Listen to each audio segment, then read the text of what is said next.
The story of the Ethiopian Jews is 2.5 millennia old.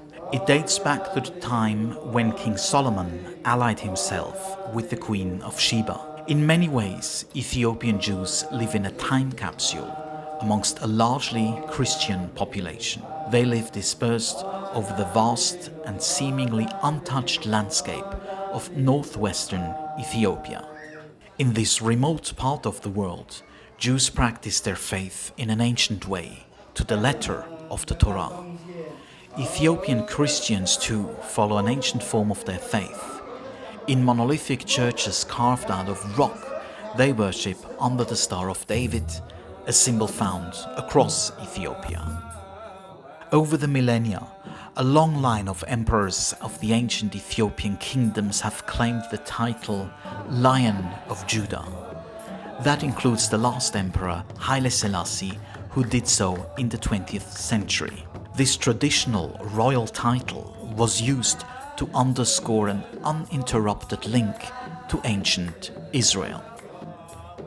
The initial beginnings of Judaism and Christianity in Ethiopia remain obscure. Both speak Semitic languages such as Ge'ez, Tigrinya, and Amharic. These languages have developed out of ancient Hebrew. Christians and Jews alike claim descent from Menelik I, the legendary son of the Queen of Sheba and of King Solomon. Ethiopian Jews are referred to as Beta Israel. They practice a pre-Talmudic form of Judaism, despite the conversion of the Ethiopian kingdom to Christianity in the 4th century. Since then, they were persecuted and forced into Christianity. Those converted to Christianity came to be known as the Falashmura. They converted to save their lives, but without abandoning their faith. The Beta Israel remained isolated from mainstream Jewish communities and from other worldly developments right up into the late 20th century.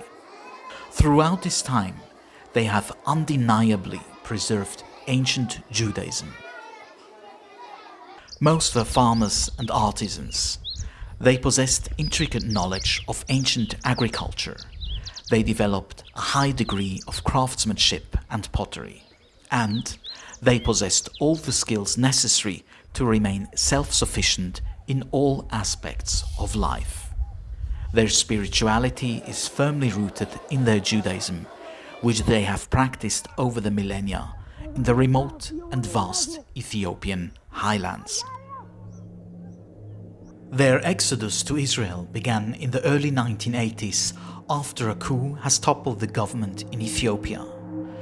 During this time of political unrest, an estimated 2,500 Jews were killed. The newly established Ethiopian regime forbid the practice of Judaism and the teaching of Hebrew.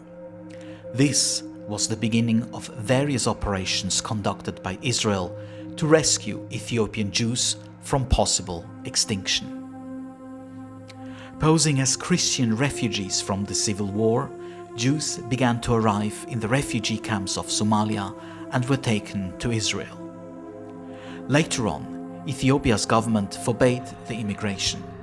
The rest of the operations had to be conducted in secret with unmarked planes. They were culminating in the record-breaking airlifts of Operation Moses and Operation Solomon. In 1991, more than 14,000 Ethiopian Jews arrived in Israel within 36 hours. During this time, thousands of Jews died on the various journeys that took them on dangerous treks through unknown territory in Ethiopia and in Sudan. Many got caught, ambushed, or they died of hunger and disease. There are campaigns that take participants back to the motherland of Ethiopian Jews, such as this one, called Walk in Their Shoes. Various Jews and Israelis are curious and take part in such programs. Here, participants meet Ethiopian Israelis who trace their steps. Pnina is one of them. She recounts what she lived through as a child together with her family. I don't have any memories, but I know it was traumatic and horrific a way to go, because my older sister, she was 7 years old, and she walked the entire thing by her foot and barefoot, and my mother as well. I was being carried by people. No one really thought it's going to take 400 kilometers to walk a couple days, and if you don't know the way and you don't have a good tour guide or someone that pay for someone to show you, you may lose your way. And there was, as Micha explained before, people that will attack you on the way, and lack of food and lack of water. We took a bunch of things with us, just food, money and water. Those who made it to Israel faced another kind of struggle. It was the unexpected struggle to fit into a Jewish society that fundamentally differs from the isolated, unspoiled society of the Jews of Ethiopia.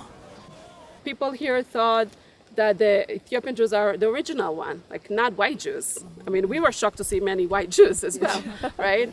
But just imagine to yourself that for my parents, I mean, their image that I had was that the Jews are the way we lived here. It's a biblical Jewish life. It's black Jews. It's a very observant Jews, not secular, not conservative, not reform, not all those that we have today. We end up living in Haifa, which until today we're the only Ethiopian family in that neighborhood. It's a neighborhood of oriented, mainly built by Holocaust survivors from Romania and Poland, and many Christian and Muslim Arab Jews. So I went to elementary school when everyone is white.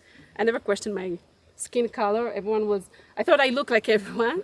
It was understood. and then I mean, I never questioned that. I knew that we're different in the house, but it didn't bother me because no one came to my house. I mean, I was at school trying to integrate and be as much as Israeli as I can. Israel has undertaken efforts to support their integration.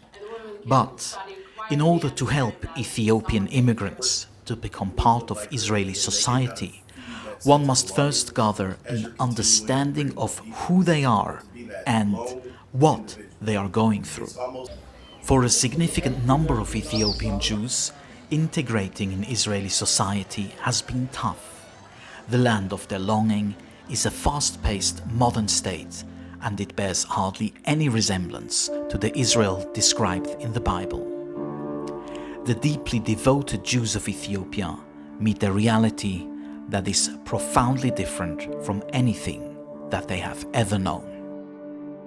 In Ethiopia, they were saved by Israel in an operation that is unprecedented in history. The scope of difficulties that this community will find in their new homeland was hard to foresee.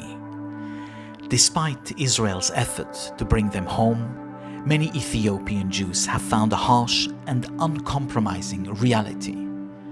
A reality that often prohibits them and their children from successfully becoming a part of Israeli society. The consequences for those range from being belittled in a working environment right down to abject poverty, homelessness, and lives that sometimes end up in drug abuse and in crime. This is Gadi Melaku. As a child, he experienced the airlift and he lived through difficulties himself. Today, he is a father and has returned to complete his master's degree in biblical studies. It is not easy. Some of us walk their way out of Ethiopia through Sudan. And once you're in Israel, it is even more difficult. Over the years, and even for decades, people struggle to overcome deep difficulties. Children have to be able to learn. They need to be given the opportunity to be able to study and go to university so that they can contribute to society.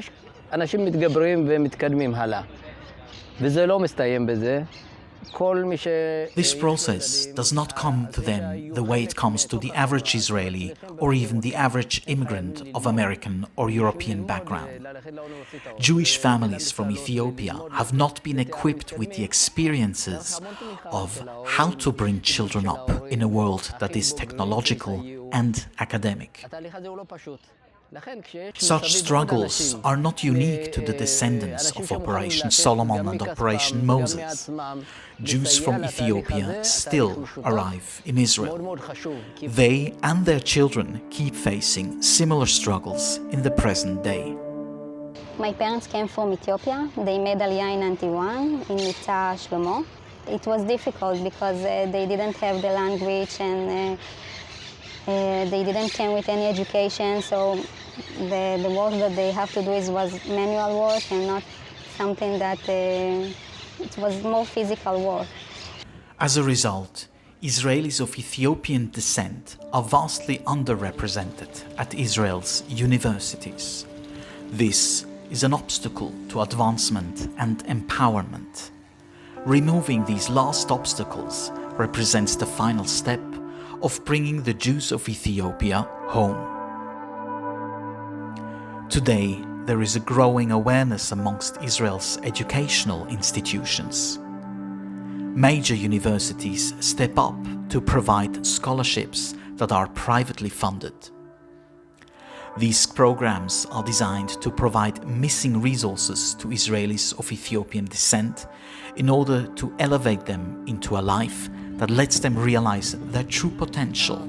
I wanted to study psychology because I've always been the most interested in studying the human psyche and understanding why we are as we are and how to better our own self and ourselves within the community and within the universe. In many of the bright young Ethiopian Israelis, an untapped potential lies dormant. Israelis from Ethiopia are avid learners. They are ambitious and resilient. They are part of the mosaic of Jews worldwide who return to their homeland. The integration of the Jews of Ethiopia is vital to Israel's social and economic fabric of society. This may be the final step necessary in the trek of the children of Beta Israel in their homecoming.